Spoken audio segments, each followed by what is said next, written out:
நந்தன் வாய்ப்பு வந்துட்டு நார்மலாக நமக்கு ஒரு ஃபோன் கால் வரும்ல, அது மாதிரி ஃபோன் காலாக வந்தது தான். நான் ஃபோன் கால் வந்து அட்டன் பண்ணி பேசணும்னா ஃபஸ்ட்டு வந்து அசோசியேட் டைரக்டர் பேசினாங்க.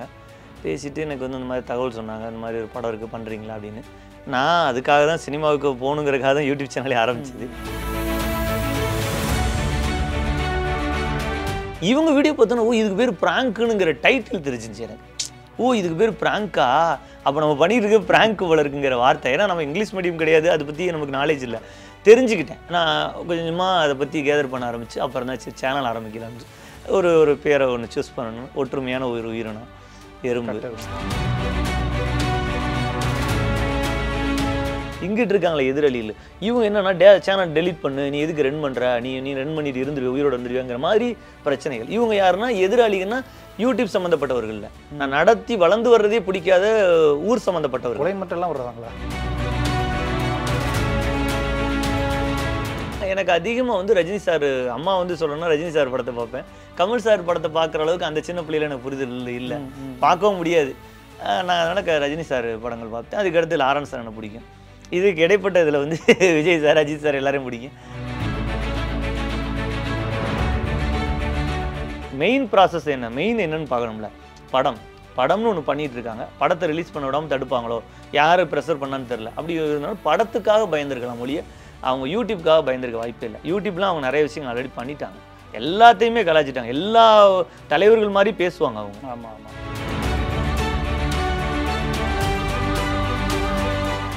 One India Tamil Filmibeat நேயர்கள் அனைவருக்கும் வணக்கம். நான் உங்கள் ரஞ்சித் கண்ணன். இந்த ஒரு இன்டர்வியூவில் நம்ம கூட இருக்கிறது யார் அப்படின்னு பார்த்தீங்கன்னா, நம்ம யூடியூப்ல இருந்து நிறைய பேர் கொஞ்சம் கொஞ்சமாக சினிமாவுக்கு வந்து அச்சீவ் பண்ணுற நிறைய பேர் நம்ம பார்த்துருப்போம். அந்த வகையில் இந்த வரிசையில் நம்ம எல்லாரையுமே சிரிக்க வச்சு கோவப்படுத்தின ஒருத்தர் இப்போ சினிமாவிலையும் நம்மளை ஒரு முக்கியமான படம் நந்தன் திரைப்படம், அந்த படத்தில் ஒரு முக்கியமான கேரக்டரில் நடிச்சு படத்துலையுமே படம் பார்க்குற ஆடியன்ஸ் எல்லாருக்குமே கோவம் வர மாதிரியான பெர்ஃபார்மன்ஸை கொடுத்துருக்காரு.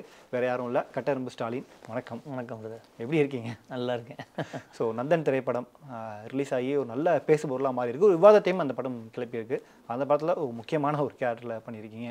ஸோ நந்தன் வாய்ப்பு முதல்ல எப்படி அமைஞ்சது உங்களுக்கு? நந்தன் வாய்ப்பு வந்துட்டு நார்மலாக நமக்கு ஒரு ஃபோன் கால் வரும்ல, அது மாதிரி ஃபோன் காலாக வந்தது தான். நான் ஃபோன் கால் வந்து அட்டன் பண்ணி பேசணும்னா ஃபஸ்ட்டு வந்து அசோசியேட் டைரக்டர் பேசினாங்க. பேசிவிட்டு எனக்கு வந்து இந்த மாதிரி தகவல் சொன்னாங்க, இந்த மாதிரி ஒரு படம் இருக்குது பண்ணுறீங்களா அப்படின்னு. நான் அதுக்காக தான் சினிமாவுக்கு போகணுங்கிறதுக்காக தான் யூடியூப் சேனலே ஆரம்பிச்சது. பட் நம்மளுடைய சர்வைவல் ப்ராப்ளம் நிறைய இருக்கிறனால ஃபஸ்ட்டு ஃபேமிலி ஸ்டடி பண்ணி வச்சுட்டு நம்மளாம் அடுத்த கட்டத்துக்கு போய் தேடுவோம் சினிமாவுக்கு அப்படின்னு நான் இருந்தேன். பட் ஆனால் தேடவே இல்லை. அதுக்கான ஆரம்பம் கூட இன்னும் பண்ணல. ஒரு 5 வருஷமாக யூடியூப்பில் ஸ்டாண்டர்டான ஒரு இடத்த பிடிச்சி நம்ம போயிட்டுருக்கோம். அப்படிங்கும்போது கால் வந்தோடனே நான் அதுக்கு ரொம்ப சந்தோஷமாக இருந்துச்சு. சரி ஓகே பண்ணலாம் அப்படின்னு சொன்னேன். அப்புறம் டேரக்டர் சார் பேசினாங்க. டேரக்டர் சார் நம்மளோட வீடியோஸ் பார்த்துருப்பாங்க போல இருக்குது, அதெல்லாம் பற்றி சொன்னாங்க. அப்புறம் நம்மளுடைய ஜேர்னி அதை பற்றிலாம் பேசிட்டு அதுக்கப்புறம் இந்த கதைக்குள்ளே வந்தாங்க. இந்த கதையில் இந்த ரோல் இருக்குது பண்ணுறீங்களா, எனக்கு நல்லா இருந்துச்சு. சொல்லிக்கிட்டு இருக்கும்போதே நம்மளுடைய ரோலை டோட்டலாகவே ஓரளவுக்கு சொல்லி முடிச்சிட்டாங்க. ஆமாம், கிட்டத்தட்ட முடிச்சிட்டாங்க. என்னுடைய கேரக்டர் என்ன, இந்த கதை எதை நோக்கி போகுது, இது பொலிட்டிக்கல் சட்டையர் படம் எல்லாத்தையுமே தெளிவாக சொல்லிட்டாங்க. சொன்னோன்னே எனக்கு ரொம்ப இன்ட்ரெஸ்ட் ஆயிடுச்சு. சரி பண்ணலாம் சார், நான் உடனே பண்ணுறேன் சார் அப்படின்னு சொல்லிட்டேன். அதுக்கப்புறம் ஒரு 10 டேஸ்க்கு அப்புறம் லொக்கேஷன் தஞ்சாவூர்னு சொல்லி தஞ்சாவூருக்கு வர சொன்னாங்க. அங்கே போய் ஸ்டார்ட் ஆனிச்சு. எனக்கு ஒன்றுமே தெரியல என்னது, ஏன்னா நமக்கு சினிமாங்கிறது புதுசு தானே. நம்ம ஒரு ஆடிஷன் வச்சு பார்ப்பாங்க, எப்படி நடிக்கிறீங்களா, நடிப்பு வரலையா, லுக் இருக்குது, லுக் டெஸ்ட்டு, இதெல்லாம் கேள்விப்பட்டிருக்கேன். எதுவுமே பண்ணலை. ஆனால் எதுவுமே பண்ணல. ஃபஸ்ட்டு டே வந்து ஒரு கோயிலில் வந்துட்டு இந்த செருப்புகள்லாம் இருக்கும், அந்த ஷாட்டு தான் எடுத்தாங்க ஃபஸ்ட்டு நாள். அன்னைக்கு நான் போய் உள்ளே உட்காந்துருந்தேன். நான் வந்து அந்த கேரக்டரை சொன்னவும் நான் அந்த ஒரு வாரத்தில் அந்த 10 நாளில் நான் அந்த கேரக்டரை பற்றி மைண்டில் ஏற்றிக்கிட்டேன். எல்லாம் பண்ணணும் அப்படின்னு மைண்டில் போயிட்டு அங்கே உட்காந்துட்டேன். டேரக்டர் தான் நம்மளை வேலை வாங்கினது. இன்னொன்று வந்து என்னையை நான் வந்து ரெடி பண்ணி வச்சுக்கிட்டேன். இந்த 5 வருஷத்தில் சினிமா என்னைக்கு நீங்கள் வந்து எந்த பால் இறக்கி விட்டாலும் 6 அடிக்க ரெடியாக இருக்கணும் அப்படிங்கிறதுல ரெடியாக இருந்துட்டேன். அது எந்த பொசிஷன், அது ஃபஸ்ட் ஆனாக இருக்கலாம், 1 டவுனாக இருக்கலாம், இல்லை ஒரு லாஸ்ட் ஆள் இறங்கலாம் 6 அடிச்சணுங்கிற மாதிரி ரெடியாக இருந்தேன். எப்போ வாய்ப்பு கிடைச்சா பண்ணிடலாம், கிடைச்ச வாய்ப்பை சரியாக பயன்படுத்தி. ஆமாம் பண்ணிடணும், அதுக்கு நம்ம உண்மையாக இருக்கணும் அப்படின்னு நினச்சேன். கிடச்சிச்சு, அதை நம்ம பண்ணியிருக்கோம். பட் இந்த படத்தில் உங்களுக்கு ஸ்கிரிப்ட் சொல்லும்போது இல்லை யார் யார் நடிக்கிறாலாம் நீங்கள் கேட்டிங்களா? அதெல்லாம் நம்ம கேட்கக்கூடிய இடத்துக்கு நம்ம இன்னும் வரல. அது தெரில. ஃபஸ்ட்டு வந்து எனக்கு வந்து என்ன சொன்னாங்கன்னா, இந்த மாதிரி ஒரு கதைக்கலாம் அப்படின்னு சொன்னாங்க. அதோட சரி ஓகே நான் வந்ததுக்கப்புறம் தான் அங்கே பாலசக்திவேல் சார் இருந்தாங்க. பாலசக்திவேல் சார் நான் பார்த்ததும் கிடையாது. அவர் தான் அந்த காதல் பட இயக்குனர், எதுவுமே எனக்கு தெரியாது. நாம் காதல் பட இயக்குனர்னு சொன்னால் தெரியும், ஆனால் காதல் பட இயக்குனர் பாலசக்திவேல்னா அப்போல்லாம் நான் பார்க்க மாட்டேன், டைட்டில்லாம் படமாக தானே பார்ப்போம், அந்த மாதிரி இருந்துச்சு. அப்புறம் இப்போ சொன்னோன்னே எனக்கு ரொம்ப சந்தோஷம் சார் சார்னு சொல்லி பேசினேன். அப்புறம் நான் அவரோடய ட்ராவல் ஆகிற மாதிரி கேரக்டர்னால ரொம்ப க்ளோஸ் ஆகிட்டோம் அவரோட. அதுக்கப்புறம் சஸ் சார் வந்து 2 நாளுக்கு அப்புறம் தான் வந்தாங்க. ஃபஸ்ட்டு 2 நாளுக்கு அப்புறம் அவருடைய இது வந்து சீன் வந்து 2 நாளுக்கு அப்புறம் தான் எடுத்தாங்க. அப்புறம் தான் நம்ம அவரை சந்திக்க முடிஞ்சிச்சு. அப்புறம் தான் சசி சார் தான் ஹீரோ அப்படிங்கிற விஷயத்தெல்லாம் தெரிய ஆரம்பிச்சு. ஓகே. ஸோ படம் பற்றி பேசுறதுக்கு முன்னாடி உங்களுடைய வீடியோக்கள் வந்து பல வீடியோக்கள் நாங்கள் பார்த்துருக்கோம். கட்டெரும்பு ஸ்டாலினா தெரியுமே தவிர உங்களுக்கு பர்சனல் எங்களுக்கு தெரியாது. ஸோ அதன் போல் நம்ம தெரிஞ்சுக்கலாம். நீங்கள் எந்த ஊர், எப்படி பிறந்து, எங்கே படித்து வளர்ந்தீங்க? சொந்த ஊர் ராமநாதபுரம். ராமேஸ்வரம் கேள்விப்பட்டிருப்பீங்களா? ராமநாதபுரம். அங்கே வந்துட்டு அப்பா வந்து கம்யூனிஸ்ட் கட்சியில் இருந்தவர், எலக்ட்ரிஷியன். அதனால் அவர் அங்கே ஒர்க் பண்ணிக்கிட்டு இருந்தாங்க. அப்பாவுக்கு ஒரு ஹார்ட் ப்ராப்ளம்னால தவறிட்டாங்க என்னோட 18 வயசுலேயே. அதுக்கு படித்தது எல்லாமே நாங்கள் தான். அங்கே படிச்சுட்டு ஸ்கூல் படித்தேன். அதுக்கப்புறம் ஐடிஐ படித்தேன். ஐடிஐ படித்து வந்து விருதுநகரில் படித்தேன். விருதுநகரில் சாரி அருப்புக்கோட்டையில் படித்தேன். அது படித்து முடிச்சுட்டு அதுக்கப்புறம் திருப்பி ராம்நாடு வந்து நம்ம ஒர்க் பண்ணுவோம், ஏதாவது ஸ்டார்ட் பண்ணுவோம் அப்படின்னு நினச்சிட்டு இருக்கும்போது அப்பா வந்து தவறிட்டாங்க. தவறினோட வறுமையின் காரணமாக ஏதாவது ஒரு பிஸ்னஸ் பண்ணணும் அப்படிங்கிறனால ஒரு ரெண்ட்டுக்கு வாடகைக்கு ஆட்டோ எடுத்து ஓட்ட ஆரம்பித்து அதில் ஒரு ஆட்டோ ஓட்டிக்கிட்டு இருந்தேன். அதில் ஒரு இன்கம் வந்துச்சு. அந்த இன்கம் வந்து ஒரு நாளைக்கு ஒரு 1000 வரையே வரும். அப்போயே நல்லா ஓடும். ஏன்னா நான் கொஞ்சம் அந்த சாப்பிட்றதெல்லாம் பெருசாக எடுத்துக்கிறதில்ல. ஓடுறது சம்பாதிக்கணும், அதை எப்படியே சேர்த்து வைக்கணும் அப்படிங்கிற மைண்ட் செட் எனக்கு சின்ன பிள்ளையிலேருந்தே இந்த சேகரிக்கணுங்கிற ஒரு எண்ணம் இருக்கும். அதனாலே எறும்புன்னு பேர் வச்சோமான்னு தெரியல. சேகரிக்கணுங்கிற எண்ணம். ஒரு ரூபா கிடச்சுன்னா அந்த 1 ரூபாய் செலவழிக்காமல் சேர்த்து வைப்பேன். வச்சுக்கிட்டே இருக்கணும்னு தோணும். அப்படியே சேர்த்து வச்சு சொந்தமாக ஆட்டோ வாங்கிட்டேன். ஆட்டோ ஓட்டினேன். அப்புறம் 2 ஆட்டோ வாடகைக்கு வாங்கி நானாக வாங்கி வாடகைக்கு விட்டேன். ராமநாதபுரத்தில் எல்லாருக்குமே தெரியும். ராமநாதபுரத்தில் உள்ள சர்க்கிளுக்குலாம் தெரியும். அப்புறம் ஒரு ஸ்டேஜுக்கு மேலே பார்த்தேன், நம்ம ஒரு மாதிரி நம்மளோட இமேஜ்னு ஒன்று இருக்கும்ல, பார்க்குறவங்க பேசுகிறவங்களோட இமேஜ் வந்து ஆட்டோ ஓட்டுவார் அப்படிங்கிறது. இதில் வந்து அடுத்த கட்டத்துக்கு நான் ஓடணுங்கிறக்காக ஒரு அட்வர்டைஸ்மெண்ட் சம்மந்தப்பட்ட ஏஜென்சியோடைய நபர்களோட பழக ஆரம்பித்தேன். அவங்களுடைய கான்டாக்ட் கிடச்சி போயிட்டு இருந்தேன். அதில் ஒரு நல்ல ஒரு ஐடியாஸ் எனக்கு தெரிஞ்சு. ஏன்னா நான் படிச்சிருக்கோம், ஒரு கான்டாக்ட் இருக்குனாலும் ஒரு ஐடியா கிடச்சி அதை வச்சு அட்வர்டைஸ்மெண்ட் கம்பெனி ஆரம்பித்து ரோஷினி அட்வர்டைஸ்மெண்ட் ஆரம்பித்து அது நல்ல பீக்கில் போச்சு. நல்ல ஏர்னிங்ஸ் வந்துச்சு. வரவும் நான் ஆட்டோ ஓட்டுறதுலாம் வந்து ஆட்டோலாம் வந்துட்டு அது போகிற வரை போட்டு வந்தால் வருமானம் வரட்டும்னு சொல்லிட்டு அப்படியே போட்டுட்டு இந்த சைடு போயிட்டேன். இதில் எக்ஸிபிஷன்ஸ்லாம் எடுத்து நிறைய நடத்த ஆரம்பித்தேன். அந்த பொருட்காட்சின்னு சொல்லுவாங்க. இப்போ கிங்ஸ்லி கூட எடுத்து நடத்துகிறாருல, அவர் எப்படி நடத்துகிறாருன்னா பொருட்காட்சி நடத்துகிறாரு. நான் பொருட்காட்சியில் ஒரு பார்ட் அட்வர்டைஸ்மெண்ட்லாம் ஸ்டாலின் அப்படிங்கிற மாதிரி அப்படி ஒரு பார்ட் எடுத்து நடத்தினேன். இப்படியே போயிட்டே இருந்துச்சு. இதுதான் நம்ம வாழ்க்கையை, நம்ம எப்படியே சினிமா தேடி ஓடணும்னு சொல்லிட்டு இருக்கும்போது யூடியூப்பில் அந்த பிளாக் ஷீப்பில் அந்த ஃபன் பண்ணுறோம் டீம் இருக்காங்களே, அவங்க வந்து இந்த சித்து டீமோட எல்லாம் வீடியோலாம் வரும். அப்போ ப்ராங்க் ஷோஸ் வரும். நான் நார்மலாகவே இதுக்கு இடையில மறைக்கப்பட்ட என்ன விஷயம்னா, எப்போ பார்த்தாலும் யாரையா கூட்டம் உங்களுக்குறதே என்னுடைய கேரக்டர். யாருக்கையாவது நான் சொல்லி சின்ன பிள்ளையிலேருந்து சொல்கிறேன். சின்ன பிள்ளையிலேருந்து இந்த இடைப்பட்ட அந்த ஆட்டோ ஓட்டுற சொன்னால், இதுக்கப்புறம் அந்த பொருட்காட்சி சொன்னால் எல்லாத்துலேயும் ஊடால என்னோட தனிப்பட்ட ஒரு கேரக்டர் ஒன்று பார்த்தீங்கன்னா, எல்லாரையும் கூப்பிட்டு கலாய்க்கிறது. சும்மா ஜாலிக்கு பண்ணீங்களா, சீரியஸாக பண்ணுவீங்க? இல்லை, என்னுடைய கேரக்டர் என்னன்னா, ஒருத்தவங்களோட கூப்பிட்டு, அதாவது நான் வந்து சீரியஸாக பண்ணி கஷ்டப்படுத்துறது இல்லை, கூப்பிட்டு பேசிக்கிட்டே உண்மை மாதிரி பேசுவேன். என்னடா எனக்கு காசை வாங்கிட்டு கொடுக்காம போயிட்டு இப்படிலாம் இருக்கேன்னு, தம்பி எப்போ தம்பி அப்படின்னு பேசும்போது இப்பெல்லாம் ஏமாத்திட்டு போயிட்டேனே, அவனை சும்மா விளையாடி வச்சுருனே அப்படின்னு. இந்த மாதிரி ஒரு டீ கடைக்கு போனால், ஒரு ஹோட்டலுக்கு போனால் சாப்பிட்டுட்டு அங்கே ஏதாவது ஒரு சின்னதாக, ரொம்ப பெருசாலாம் பிரச்சனை இல்லை, சின்னதாக ஒரு ஜாலியாக பேசுறது, நக்கல் பண்ணுறது இருந்துகிட்டே இருக்கு.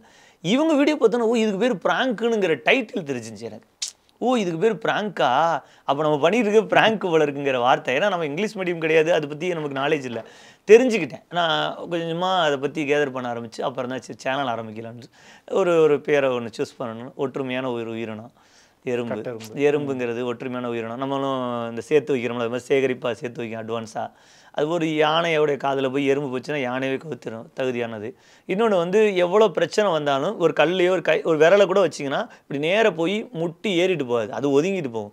எந்த பிரச்சனை வந்தால் தவிர்த்துட்டு போகும். அப்படிங்கிற நிறைய விஷயங்களை வச்சு கட்டணும்னு ஆரம்பித்து ஒரு குழு அமைச்சு அதுக்குள்ளே பல பிரச்சனைகளை வந்து எல்லாத்தையும் தவிர்த்து இங்கே வந்து நிற்கிறோம். ஓகே. இப்போ நீங்கள் சொல்லும்போது பார்த்தீங்கன்னா கிட்டத்தட்ட உங்களுக்கு விஜய் சேது தான் இன்ஸ்பிரேஷன் எடுத்துக்கலாமா? இன்ஸ்பிரேஷன்லாம் இல்லை பிரதர், அதான் சொல்லலை, அதுக்கு டைட்டில் தெரியாமல் தான் இருந்தேன். இப்போ உங்களுடைய சேனலுக்கு ஒரு பேர் இருக்குல்ல, டைட்டில் வச்சுருப்பீங்களா, அது மாதிரி ஒன்றுக்கு அதோட நேம் தெரியாது. ஆனால் நாங்கள் ஆல்ரெடி பண்ணிக்கிட்டு இருந்தோம். விஜய் சித்து பண்ணுறது வந்து இப்போ அந்த சேனல் ஆரம்பிச்சதுக்கப்புறம் அந்த பிளாக் ஷீப்லேருந்து ஆரம்பிச்சிருப்பேன். நான் சின்ன பிள்ளையிலேருந்தே பண்ணுவேன் பிரதர், யாரையா கூப்பிட்டு கலாய்ப்பேன். அதான் சொல்கிறேன், ஒவ்வொரு சூழ்நிலை எடுத்துங்க. இப்போ ட்ரைசைக்கிள் காரர்னா அவர்கிட்ட ஒரு ஃப்ளெக்ஸ் போர்டு ஏற்றி விடுவேன். அங்கே ஃப்ளெக்ஸ் போர்டு ஏற்றி விடும்போது ஆனால் இந்த ஏரியா போயிடணும்னு சொல்லுவேன். இல்லை இந்த ஏரியா போனேன், கொஞ்சம் பேசிட்டு கலாச்சிடுவேன். இது அதான் சொல்கிறேன், என்னோட கேரக்டர் அது. ஓகே. ஸோ இப்போ சினிமாவுக்கு வந்துட்டீங்க, படம் பார்த்துட்டு யாரெல்லாம் பேசுனாங்க, என்ன சொன்னாங்க? ஏன்னா உங்களோட கேரக்டரே படம் பார்க்குற எல்லாருக்குமே கொஞ்சம் காண்டாகும். ஆமாம். பார்த்துட்டு யாரும் கோவப்பட்டாங்களா? இல்லை, கோவம்னு நிறைய பேர் கோவப்பட்டிருக்காங்க. அந்த படத்தை பார்த்த ஊராட்சி மன்ற தலைவர்கள் எல்லாருமே கோவப்பட்டுட்டு வெளியில் வந்து உள்ளெல்லாம் உன்னை திட்டிக்கிட்டு தம்பி. அப்புறம் வந்து வெளியில் வந்து என்னோடய கேரக்டர் வந்து பேசிட்டீங்கன்னா ரொம்ப பிடிச்சி போயிடும். நான் எல்லார்ட்டையும் ரொம்ப ஈஸியாக பழகிடுவேன். ஆனால் வந்துட்டு வெளியில் வந்து சொன்னது, தம்பி உள்ளே திட்டிக்கிட்டு இருந்தேன், அண்ணன் தப்பாக எடுத்துக்கிறாது அப்படிங்கிற மாதிரி. அதாவது லேடிஸும் சொன்னாங்க, ஜென்ஸும் சொன்னாங்க. அது இருந்துச்சு. பாராட்டினதுன்னு பார்த்தா ஃபஸ்ட்டு பாராட்டினது எங்கள் டேரக்டர். அவன் வந்து, சார் நல்லா பண்ணுறீங்க சார், நான் கூட எதிர்பார்த்தேன் எப்படி பண்ணுவீங்களோ அப்படின்னு. அதுக்கடுத்து சசிகுமார் சார் ஸ்பாட்லேயே வந்துட்டு என்னை கூப்பிட்டு உட்கார வச்சு பேசுவார். அதுக்கப்புறம் பாலசக்திவேல் சார் என்னோடய வீடியோஸை பார்த்து தான் பாராட்டுவார், நடிப்பை விட. அதெல்லாம் அந்த பாராட்டுகள் மீறி வெளியிலேருந்து வந்து பாராட்டுனா ட்ரைடன்ட் ஆர்ட்ஸ் ரவிக்குமார் சார் பாராட்டினாங்க. அவங்க பாராட்டி எனக்கு அவங்க ஆஃபீஸ்க்கு வர சொன்னாங்க. இன்னொரு படத்துக்கு சைன் பண்ணுறதுக்கு கூப்பிட்டு பேசி, நீங்கள் நல்லா பண்ணுறீங்க தம்பி, உங்களுக்கு சினிமாவில் ஒரு ரவுண்டு வருவீங்க, ஏதோ ஒரு வார்த்தை சொன்னாங்க, நல்ல ஒரு வட்டம் அடித்து வருவீங்க, நல்லா வருவீங்க, ஒரு கேரக்டர் உங்களுக்கு நல்லா செட் ஆகும், அந்த மாதிரி ஒரு விஷயத்த சொன்னாங்க. அதுக்கடுத்து பாராட்டினது சீமான் அண்ணன் பாராட்டினாங்க. ஸ்டேஜுக்கு கீழே அந்த மேடையில் ஆடியோ லான்ச்சுக்கு ஏறுறதுக்கு முன்னாடி கூப்பிட்டு, தம்பி நல்லா பண்ணுறடா, நான் பார்த்தேன், நீ தானே அப்படின்னு சொன்னார். அப்புறம் அந்த இடத்துல ஒரு பாராட்டு தெரிவித்தாங்க. அதுக்கப்புறம் எனக்கு நிறைய கொஞ்சம் வட்டம் இருக்குது பர்சனலாக. அந்த விஜய் டிவியில் உள்ள ஆட்கள் நிறைய பேர் என்னோட கான்டாக்டில் இருக்காங்க. அப்புறம் அந்தோனிதாசன், சிங்கர் அந்தோனிதாசன் உங்களுக்கு தெரியும். அதுக்கடுத்து நான் நிறையா கொஞ்சம் பழகி வச்சுருக்கேன் சினிமா வட்டாரங்கள், அவங்க ஃபுல்லாக பாராட்டினாங்க. இதுவெல்லாம் அடுத்த வந்த பாராட்டுகள். Super super. இந்த படத்தினுடைய கான்செப்டே வந்து இந்த சமூகத்தில் நடக்கக்கூடிய சில பிரச்சனைகள், முக்கியமாக இந்த ஜாதி பிரச்சனைகள், இந்த மக்களை எப்படி நடத்துகிறாங்க அப்படின்ற விஷயம் அதுதான் போர்ட்ரேட் பண்ணியிருப்பாங்க. இப்போ நீங்கள் பேசும்போது சொன்னீங்க, நீங்கள் ராமநாதபுரம் அப்படின்னா விருதுநகர் வளர்ந்ததெல்லாம், சவுத் சைட்னாலே இந்த மாதிரி ஜாதி பிரச்சனை இருக்குது அப்படின்ற மாதிரி தான் நம்ம தமிழ் சினிமாவில் அதிகமாக பார்க்க முடியுது. நாம நீங்கள் ரியல் லைஃப்பில் இந்த மாதிரி விஷயங்கள் எதுவும் பார்த்துருக்கீங்களா? இல்லை பிரதர், நான் பார்க்கல. எனக்கு அதுதான் எனக்கு குழப்பம். எங்கள் சார்கிட்ட கேட்டேன், சார் இப்படி தான் நடக்குதா சார், இந்த மாதிரி ஜாதி பிரச்சனை நடக்குதா? எங்கள் டேரக்டர்கிட்ட கேட்டேன். ஏன்னா எனக்கு டேரக்டர் ஒரு ஸ்பேஸ் கொடுத்து என்னை பேச விட்டார். ஆனால் நான் பேசுவேன், சார் சார் மரியாதை, ரொம்ப அவரும் எனக்கு ரொம்ப ரெஸ்பான்ஸ் வச்சிருப்பாரு. பேசுனேன். அப்போ சொன்னார், இந்த மாதிரி நடக்குது சார். நான் கிராமத்தில் இல்லை டவுனுக்குள்ளே இருந்தனால நான் ஸ்கூலுக்குள்ளே போகும்போது இருக்கும்ல சின்ன சின்ன பிரச்சனைகள், டே அவன்டா இவன்டான்னு பேசிக்கிறது, அந்த மாதிரி சின்ன சின்ன சண்டைகள் அதுதான் இருந்திருக்க மொழியே. நான் வந்து அந்த டீப்பான பிரச்சனைகளை பார்த்ததில்ல பிரதர், எனக்கு தெரியல. நான் டவுனுக்குள்ளே இருந்தேன், ராமநாதபுரம் டவுனில் இருக்கக்கூடிய ஒரு ஏரியாவில் இருந்தனால எனக்கு தெரியல, கிராமத்தில் இருந்ததில்லை.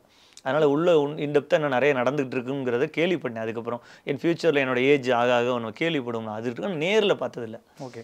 ஏன் அப்படின்னா இப்போ தமிழ் சினிமாவில் தொடர்ந்து நம்ம பார்க்குறோம், தென் தமிழகம் அப்படின்னாலே அதில் ஜாதி கலவரங்கள் அதிகமாக நடக்கும், ஜாதி பிரச்சனைகள் அதிகமாக இருக்கும் அப்படின்ட்டு. தெரில, கலவரங்கள் இருந்திருக்கலாம். நான் ஒரு 5th ஸ்டாண்டர்ட் படிக்கும் போதெல்லாம் எங்கள் ஊரில் கலவரம் நடந்துச்சு, சண்டை நடந்துக்கிடுச்சு, அடிதடிலாம் இருக்கும், அந்த மாதிரிலாம் இருந்துச்சு. ஏன்னா விவரம் தெரிஞ்சு அதுக்கடுத்து இப்போலாம் எனக்கு ஊரில் எதுவும் சண்டை ஓட்ட மாதிரிலாம் கேள்விப்படலை.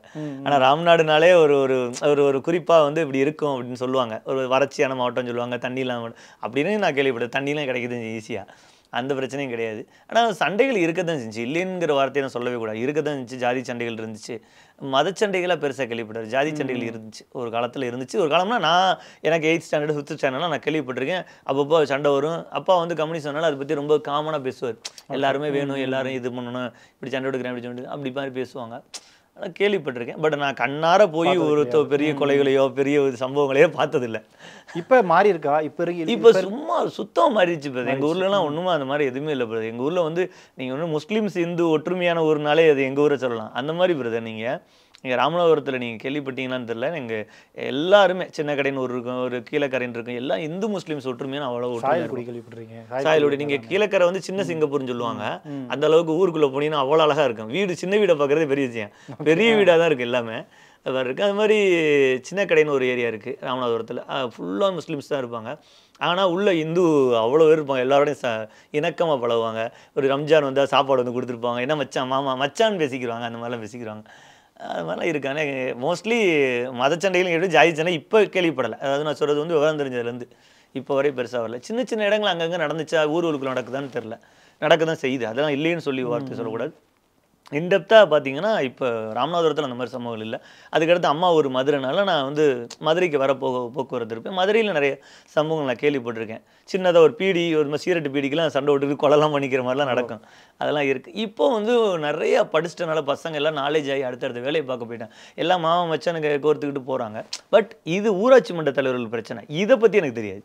நான் சொல்கிறது பழக்க வழக்கத்தை சொல்கிறேன். ஓகே, அதுக்குள்ளே என்ன இருக்க டெப்த்தாக எனக்கு விஷயங்கள் எனக்கு தெரில. Okay okay. நடக்குதான்னு கேட்டால் நடக்குதுன்னு சொல்லி ரொம்ப ஸ்ட்ராங்காக சொல்லுவேன், அந்த வார்த்தையை சொல்லுவேன். இப்போ நீங்கள் ஊராட்சி மன்ற தலைவர் நடக்குதான்னு கேட்டது ஏன் நடக்குன்னு சொன்னால், ஊராட்சி மன்ற தலைவர்கள் படம் பார்த்துட்டு வந்து அழுகும்போது அவங்ககிட்ட இருந்து உண்மை கண்ணை பார்க்க முடிஞ்சு, கண்ணால் பார்க்க முடியும். கண்ணில் பார்த்தானு சொல்லணும், சொல்லலாம் போய் சொல்லக்கூடாது, அதை சொல்கிறேன். ஏன்னா அந்த படம் முடிகிறப்பே அந்த உண்மையாக பாதிக்கப்பட்டவங்க வந்து நிறைய பேர், அது மாதிரி 200 பேர் வந்து படம் பார்த்தாங்க. 200 பேர் பார்த்தாங்க. Super super. அவங்க குடும்பத்தோட சேர்ந்து 200 பேர், ஊராட்சி மன்ற தலைவர் இல்லை, 200னா அவங்க அம்மா அப்பா சொந்த வந்து எல்லா ஊராட்சி மன்றத்தோட குடும்பத்தோடு வந்து பார்த்தாங்க. Okay okay. இந்த படத்தில் நம்ம பேசும்போது சசிகுமார் சாரை கடந்து போயிட முடியாது. ஏன்னா அவருடைய பெர்ஃபார்மன்ஸ் வந்து இந்த படத்தில் ரொம்ப முக்கியமான ஒன்று. இதுக்கு முன்னாடி இந்த மாதிரி கேரக்டர் அவர் வித்தியாசமானது பண்ணல, தாரித்தப்பட்டே கொஞ்சம் பண்ணியிருக்காரு. பட் இது ரொம்பவும் டெப்த்தாக போயிருப்பார். குறிப்பாக கிளைமேக்ஸில் அவர் அடிவாங்கிற காட்சிகள்லாம் பார்க்கும்போது எல்லாருக்குமே எமோஷனலாக இருந்தது. நீங்கள் செட்டில் இருந்திருப்பீங்க, அதை பார்த்துருப்பீங்க, நீங்களும் கூட அடிச்சிங்கன்னு நினைக்கிறேன் 2 அடி. ஆமாம், இல்லை ஃபஸ்ட்டு சீன் வந்து பாலசக்திவர் சார் வந்து அடிப்பார், ஆரம்பிச்சிடுவார். அதுக்கடுத்து நான் தான் முடிச்சு வைப்பேன். அந்த அடியிலேருந்து கீழே விழுந்துருவார். அதுக்கப்புறம் உள்ள எல்லாரும் அடிக்க ஆரம்பிச்சிடுவாங்க, ஃபைட் மாஸ்டர் அடிக்க ஆரம்பிச்சிடுவாங்க, அந்த மாதிரி போகும். ஃபஸ்ட்டு வந்து இதை வந்து நான் அங்கே வந்து சசாரையே பார்க்க முடியாது. ஒரு சாதாரண ஒரு புது ஆக்டர் ஃபஸ்ட்டு வந்து நடிக்க வந்திருப்பாங்க அப்படி இருப்பாங்க, அதே மாதிரி தான் இருப்பார். ஏன்னா அந்த கேரக்டர் அப்படி உள்வாங்கிட்டார். எங்கள் டேரக்டருக்கு அவங்களுக்குள்ள ஒரு இணக்கம் அது வந்து ரொம்ப உண்மையாக இருந்துச்சு. நான் பார்த்துட்டு பரிதாபம் தான் பட்டேன். இந்த மாதிரிலாம் நடக்குதா அப்படிங்கிறது ஃபஸ்ட்டு பரிதாபம். 2வது இவ்வளோ பெரிய வெயில் கிட்டத்தட்ட ஒரு 1 மணி 2 மணி இருக்கும். அந்த வெயிலில் ஒருத்தர் வந்து அந்த உங்களுக்கு தெரியும்ல அரை நிர்வாணமாக இருக்க வேண்டியது.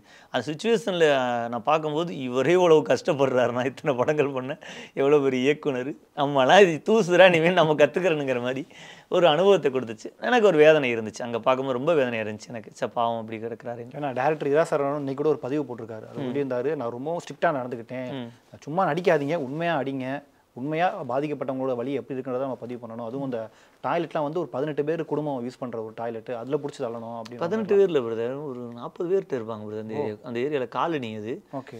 அந்த லைனில் எனக்கு தெரிஞ்சு லெட்டின் பாத்ரூமே இல்லை. எனக்கு தெரிஞ்சு அந்த லெட்டின் பாத்ரூமில் இருக்குது. நான் ஏன்னா அங்கே சைடு நடந்துக்கிட்டே இருப்பேன். இங்கே டீ குடிப்பாங்க, டீ குடிச்சிட்டு நடந்து போய் கேரவன் போகும், திரும்பி சுற்றிக்கிட்டே இருப்பேன். அந்த ஊரில் எடுத்தனால அந்த காலனியெல்லாம் சேர்த்து 40 வீடு இருக்கும்னு எனக்கு தெரியுது. 18 வீடு இல்லை, கூட இருக்கும், 40 வீடு இருக்கும். எல்லாத்துக்குமே அந்த லெட்டின் பாத்ரூம் தான் யூஸ் பண்ணுறது. அதில் பிடிச்சி கழுவாமல் கூட அப்படியே பிடிச்சி தள்ளி விட்டாரு அப்படின்னு. இல்லை அதுதான் பெரிய விஷயம். அதுதான் சாக்ரிஃபைஸ் பண்ணால் தானே அந்த விஷயத்தை கொண்டு போய் சேர்க்க முடியும், மக்கள்கிட்ட கடத்த முடியும்.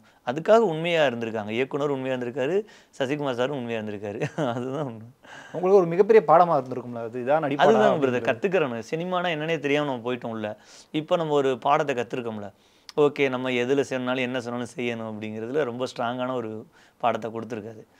நல்ல விஷயம் பிரதர். அதாவது ஒரு மக்களுடைய வழியை கொண்டு போய் காட்டுறதுக்கு ஜாதி மதம் இனம் இது தேவையில்லை அப்படிங்கிற விஷயத்தை இது காட்டியிருக்கு. ஏன்னா டேரக்டர் இதை கொண்டு போய் காட்டுறாருன்னா இப்போ ஒரு நான் வந்து இந்த சமுதாயத்தை சேர்ந்தவன், நான் இதை காட்டணும் அப்படிங்கிறக்காக காட்ட வரல. என் கண்ணில் பட்ட வழி, ஒருத்தன் ரோட்டில் அடிபட்டு கிடக்கிறான், அவனை தூக்குறதுக்கு நம்ம அப்படி தான் ஜாதி மதம் பார்ப்போமா? கிடையாது. கண்ணில் பட்டுக்கிட்டே இருக்குது இந்த பாதிப்பு எனக்குள்ளே இருக்குது. ஒருத்தர் பாவம் அவங்க பார்த்துருக்கோம், இவங்களை கொண்டு போய் காட்டணும்னு நினச்சி தான் சொந்த காசை போட்டு ப்ரொடியூஸ் பண்ணுறதுக்கு எல்லாம் பண்ணியிருக்காரு. என்ன இந்த மக்களுடைய இது வந்து நல்ல படங்களை கொஞ்சம் லேட்டாக பிக்கப் பண்ணி கொண்டாடுவாங்க. ஆனால் பட் இந்த படத்தை முதலே ஆரம்பத்தில் கொஞ்சம் கொண்டாடிட்டாங்க. இனி ஓடிடிலையும் விஜய் டிவிலலாம் வரும்போது இன்னும் கொண்டாடுவாங்கன்னு நினைக்கிறேன். இன்னொரு பக்கம் நீங்கள் வந்து இந்த கட்டெரும்பு இந்த ப்ராங்க் மூலமாக தான் ஃபேமஸ் ஆகிறீங்க. உங்களுடைய ப்ராங்க் பார்க்குற எல்லாருக்குமே காண்டாகும், இவ்வளோ சீரியஸாக ஒரு ப்ராங்க் பண்ணுறாரு அப்படின்ட்டு. இந்த ப்ராங்க் மூலமாக பின் விளைவுகள் எதுவும் நடந்திருக்கா உங்களுக்கு? அதான் நான் சொன்னேன்ல, எனக்கு இயல்பாகவே ப்ராங்க் பண்ண வந்தனால, நான் அந்த குறும்புகள் பண்ணணுனால எனக்கு அதை பற்றியோடைய அதோட விளைவுகள் தெரியாமல் நான் இறங்கிட்டேன்.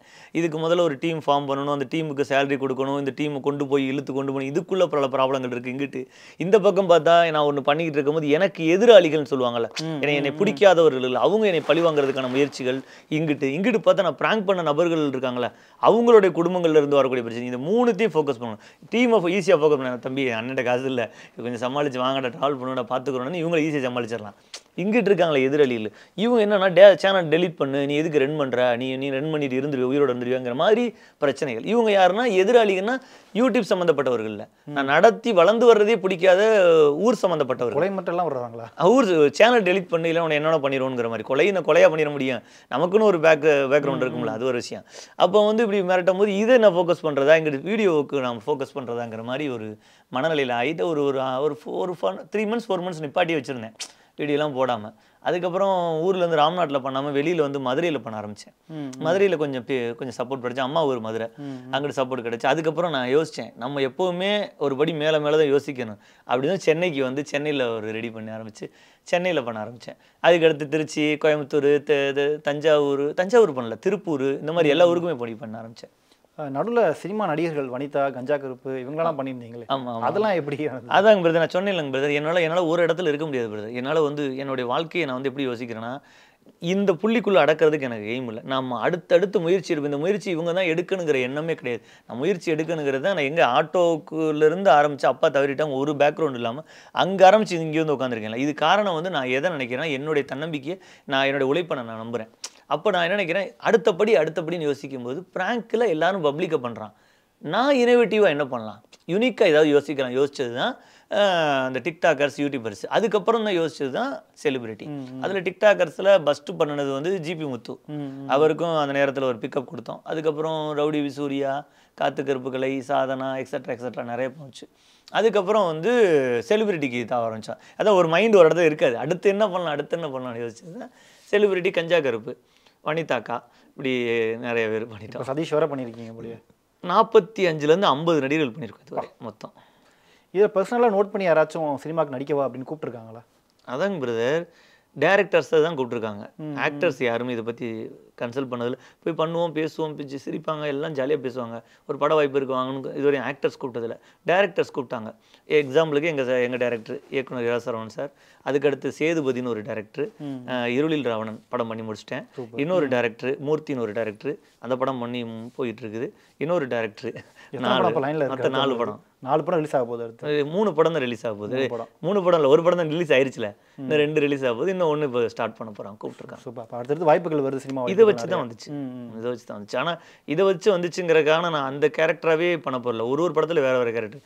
நந்தன் கிளர்க்கு, அந்த கிளர்க்குள்ளே ஒரு ஜாதிய வன்மம், அவனுக்குள்ள ஒரு அதிகாரத்தன்மை, அதிகாரத்துக்காக ஒட்டிக்கிட்டு இருக்குது. இது இந்த கேரக்டர். 2வது படத்தில் வந்து ஒரு போலீஸ் கேரக்டர், அதை சொல்ல வேண்டிய டீட்டெயில், அது ஒரு கேரக்டர். 3வது படத்தில் ஒரு கேரக்டர். இந்த 3 கேரக்டருக்கும் வேற வேற பரிமாணங்கள், 3மே வித்தியாசமான கேரக்டர், வேற கேரக்டர் தான். 4வது ஒன்று இப்போ பேசிக்கிட்டு இருக்காங்க. அது ஒரு ஒரு பெரிய ஹீரோ, பெரிய ஹீரோ லிஸ்ட்டில் ஒரு டாப் 10ல் இருக்கக்கூடிய ஒரு ஹீரோ.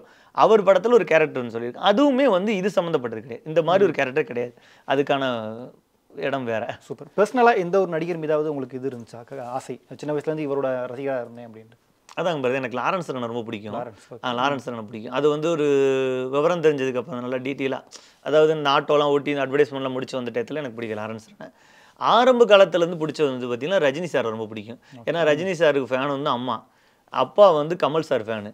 2 பேருக்குள்ளேயும் ஒரு சின்ன இது இருக்கும். ஆனால் அப்பா வந்து கமல் சாருக்கு முன்னாடி சிவாஜி சார் ஃபேனு. அவர் இறந்ததுக்கு சாப்பிடாமலாம் கிடந்தாங்க, அந்த மாதிரிலாம் இருந்தவர். அம்மா ரொம்ப அன்பாக இருப்பார். அண்ணே தான் சொல்லுவார், கமல் சாரே அண்ணே தான் சொல்லுவார். அப்படி இருக்கும். அந்த மாதிரி இதில் இருந்ததுனால எனக்கு அதிகமாக வந்து ரஜினி சார், அம்மா வந்து சொல்லணும்னா ரஜினி சார் படத்தை பார்ப்பேன். கமல் சார் படத்தை பார்க்குற அளவுக்கு அந்த சின்ன பிள்ளையில எனக்கு புரிதல் இல்லை, பார்க்கவும் முடியாது. நான் அதனால் ரஜினி சார் படங்கள் பார்த்தேன். அதுக்கடுத்து லாரன்ஸ் சார் எனக்கு பிடிக்கும். இதுக்கு இடைப்பட்ட இதில் வந்து விஜய் சார், அஜித் சார் எல்லாரையும் பிடிக்கும். அதை வந்து நம்ம ரசித்து கொண்டு வந்துட்டோம். நான் உண்மையை சொல்லணும்னா சின்ன பிள்ளையில ரஜினி சார் தான் நம்ம படங்களை பார்த்துருக்குறேன். இப்போ அதிகமாக பார்த்த ரஜினி சாருடைய படம்னா இன்ஸ்பிரேஷன் அப்படின்னு நிறைய படம் பார்த்துருக்கேன். நிறைய படம் பார்த்துருக்கேன். ஆல் டைம் ஃபேவரட் நிறைய தடவை பார்த்தது பார்த்தீங்கன்னா அண்ணாமலை அதிகமாக பார்த்துருக்கிறேன், பாட்ஷா பார்த்துருக்கேன், அருணாச்சலம் பார்த்துருக்கேன், சுந்தர் சி படங்கள் ஃபுல்லாமே நல்லாயிருக்கும், அது பார்த்துருக்கிறேன். பழைய படங்களும் பார்த்துருக்கேன், முள்ளு மலரும், அந்த மாதிரி பழைய எல்லா படங்களும் பார்த்துருக்கேன். அதிகமாக பார்த்து ஒரு ஒரு இன்ஸ்பயர் ஆகி இப்போ இந்த படம் ரொம்ப பிடிச்சிருக்கு அப்படின்னு கொண்டாடின படங்கள்லாம் அண்ணாமலை, பாட்ஷா. இப்போ பொதுவாக சின்ன வயசில் நம்ம ஒரு ரசிகரை ஃபாலோ முத்து அது படம் ரொம்ப பிடிக்கும். ஓகே, பொதுவாக நம்ம சின்ன வயசுல வந்து ஒரு ரசிகரை ஒரு நடிகரை ஃபாலோ பண்ணுறோம் அப்படின்னா அவர்கிட்ட ஏதாவது ஒரு விஷயம் நம்ம டேக்காவே எடுத்துக்கணும், அப்புறம் மாதிரி நாமளும் இருக்கணும், இந்த விஷயத்தை அவர்கிட்ட ஃபாலோ பண்ணணும், எடுத்துக்கலாம் அப்படின்ட்டு. அந்த மாதிரி ரஜினி சார்ட்ட இருந்து ஒரு லாரன்ஸ் சார்ட்ட இருந்தோ நீங்கள் டேக்கா 2 பேர்ட்டுமே இந்த சுய ஒழுக்கத்தை எடுத்துக்கலாம். சுய ஒழுக்கம்னு ஒன்று இருக்குது. அவங்க வந்துட்டு எவ்வளோ சம்பாதிக்கிறாங்க, மக்களுக்கு என்ன செய்கிறாங்க, இந்த விஷயத்தை நான் டீட்டெயில் தெரிஞ்சுக்கிறேன், எனக்கு தேவை கிடையாது. நான் இது என்னுடைய டிபார்ட்மெண்ட் கிடையாது. என்னுடைய விஷயம் நான் என்ன எடுத்துக்கிறேன்னா, அவங்க இந்த இடத்துலேருந்து இவ்வளோ பெரிய, இப்போ அவருடைய வயசு சாருக்கு ஒரு 70 இருக்குமா, இந்த வயசு வரை ஒரு ஹீரோவோ ஒரு ஸ்டாண்டாக நிற்கிறார்ல, அந்த இடத்துக்கு சுய ஒழுக்கம் ரொம்ப முக்கியம். அவர் என்ன சாப்பிட்டாரு, என்ன செஞ்சார், இப்போ திருந்தி ஒரு இடத்துக்கு மேலே வந்து ஸ்டாண்டர்டாக நிற்கிறாங்க பார்த்தீங்கன்னா, அந்த இடத்த நம்ம கற்றுக்கிறணும். இங்கேருந்தே அதை நம்ம பேஸ் மட்டத்துலேருந்து நிறைய விஷயங்கள் சுய ஒழுக்கமாக கொண்டு போகணும். லாரன்ஸ் என்ன செய்கிறது, உதவிகள், நிறைய உதவிகள் செய்கிறார். அந்த உதவிகள்லாம் வந்து நம்மகிட்ட 10 ரூபா இருந்தாலும் 1 ரூபா நம்ம கொடுக்கணும், மனசு இருந்தால் கொடுக்க முடியும். அந்த எண்ணம் எனக்கு ரொம்ப பிடிச்சிருந்துச்சு. அது விஜய் சாரை பற்றி சொல்லி டான்ஸு அவரெல்லாம் ரசித்து சின்ன பிள்ளைலேருந்து அவர் காமெடி சென்ஸோடு இருக்கிற ஒரு ஹீரோன்னு, அவர் காமெடியும் பண்ணிகிட்டே இருப்பார், அது ஹீரோயிஸும் பண்ணுவார். டான்ஸ்லேயும் இன்றைக்கி வரை வேறு ஒரு ஹீரோவை சொல்லவே முடியாது. ஃபஸ்ட்டு நம்ம விஜய் சார் தான் சொல்லி ஆகணும். அவர் அஜித் சார் வந்து ஒரு தன்னம்பிக்கை, எவ்வளோ அடிபட்டிருக்கும், எவ்வளோ பிரச்சனை வந்திருக்கும், அதெல்லாம் மீண்டு வந்து திருப்பி வந்து ஒரு இடத்துல நிற்கிறாரு. இவ்வளோ இது போட்டி போடாமல் சும்மா அஜித் சார் படம்னு ஒரு போஸ்ட் போட்டாலே அவ்வளோ க்ரௌடு வருது. அவர் அதை பற்றி விளம்பரம் படுத்த தேவையில்லை, எந்த ஒரு இதுக்கு ஆடியிலஞ்சு கலந்துக்க தேவையில்லை. அது மாதிரி ஒவ்வொரு ஹீரோட்டிருந்து ஒன்று நம்ம கற்றுக்கலாம். அது சின்ன ஹீரோஸ்ன்னு நிறைய பேர்த்த சொல்லலாம். இப்போ சசிதார் வந்து ஒரு பெரிய ஹீரோ லிஸ்ட்டில் இருக்கிறவர்.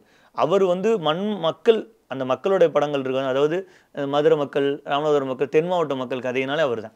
ஆமாம், அப்படியே ஆப்ட் ஆயிடுவார். அவ்வளோ இது ரசிக்கலாம். அதான் நான் நகனி சசிதார் ஃபேனான்னு கேட்டால் எனக்கு தெரியல. நான் விவரம் தெரிஞ்ச டயத்தில் ரஜினி சார் தான் இருந்தாங்க, அதனால் தெரியல. ஓகே, இப்போ உங்களை மாதிரி யூடியூப்பில் வந்து நிறைய பேர் நிறைய தங்களோட திறமையில குமிச்சு முன்னுக்கு வராங்க. உங்களுக்கு பிடிச்ச பர்சனலாக பிடிச்ச ஒரு யூடியூபர் யாராவது இருக்காங்களா? எனக்கு வந்துட்டு பிளாக் ஷீப்பில் சித்து பிரதர் தெரியும், ஆர்ஜே விக்னேஷ் பிரதர் தெரியும், அப்புறம் வந்து இவர் இர்ஃபான் பிரதர் தெரியும். இந்த மாதிரி எல்லா யூடியூபருமே பழக்கம். நம்ம யாருடைய வீடியோக்கள் அதிகமாக பார்ப்பீங்க? அதான் சித்து வீடியோ தான் பிரதர், ஆரம்பத்துலேருந்தே நான் பார்த்துருக்கேன். நான் அதான் ஒரு யூடியூப் சேனலுக்குள்ளே வர்றதுக்கு ஒரு காரணம்னா சித்து வீடியோஸை பார்க்கும் போது ஒரு ப்ராங்க்குங்கிற டைட்டில் தெரிஞ்சு.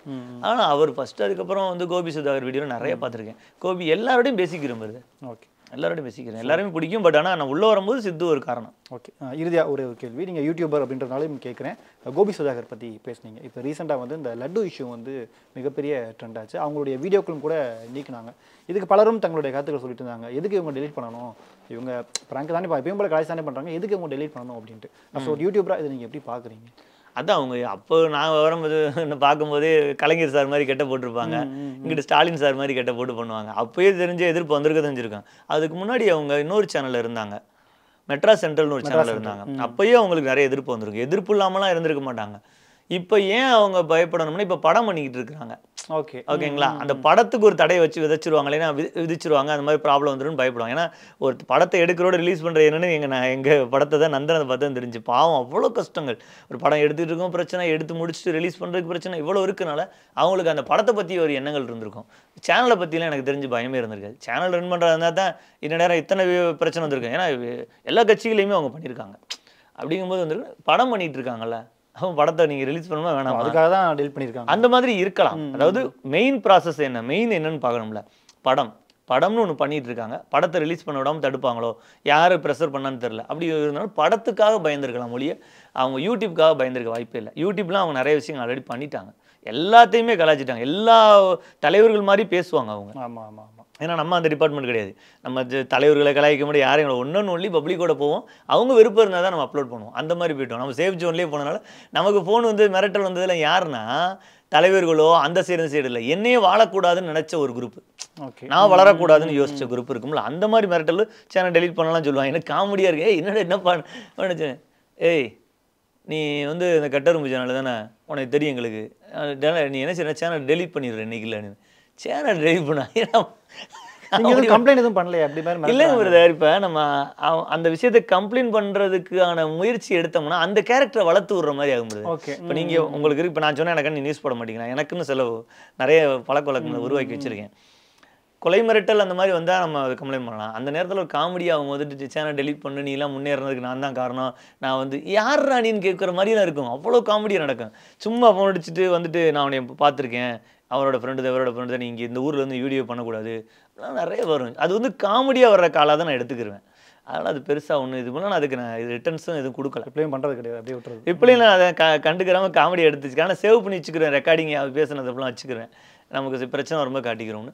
பட் ஆனால் இப்போ நம்ம கவர்மெண்ட் ப்ராஜெக்ட்ஸ் நிறைய பண்ணி கொடுத்துருக்கோம். இப்போ அந்த காவலர் ஆப்புக்கு பண்ணி கொடுத்தோம், எல்லாருக்குமே இந்த தெரியும். மாரத்தான் பண்ணது மக்களுக்காக பண்ணேன். அது கலெக்டர்லேருந்து எஸ்பிலேருந்து இது மாதிரி எல்லா நிகழ்வுகளையும் நம்ம கலந்துக்கிறேன்னா நாளைக்கு ஒரு பிரச்சனைனா நம்ம போய் சொன்னோம்னா கண்டிப்பாக கேட்பாங்க. இது மாதிரி டிஸ்டர்பன்ஸ் வரத்தான் செஞ்சு, இப்போ வரை வரத்தான் செய்யுது டிஸ்டர்பன்ஸ். திடீர்னு கால் பண்ணுவான், நீங்களாம் படத்தை நடிச்சு ஆரம்பிச்சுட்டு அவனை இது பண்ணணுன்னா வரும். இதெல்லாம் இது எப்படி நான் பார்ப்பேன்னா இது ஒரு ஜாலியாக தான் எடுத்துக்கிருவேன். நம்மக்கிட்ட வந்து நேரடியாக எதுவுமே நடக்கலைல, அந்த கேரக்டர்ஸ் யாருன்னு தெரியாதுன்னா நம்ம காமெடி இது ஒரு வேளை வந்து ஃபன்னாக கூட இருக்கலாம், ஃப்ராங்காக கூட இருக்கலாம்னு நினச்சிக்கிருவேன். அந்த மாதிரி தான் நம்ம கடந்து போனது. Super super. ஸோ நந்தன் திரைப்படம் மாதிரி இன்னும் நிறைய படங்கள் பண்ணுங்கள், நீங்களும் அடுத்தடுத்த உயரங்கள் அடைய எங்கள் டீம் சார்பாக வாழ்த்துக்கள். ரொம்ப நன்றி. நன்றி.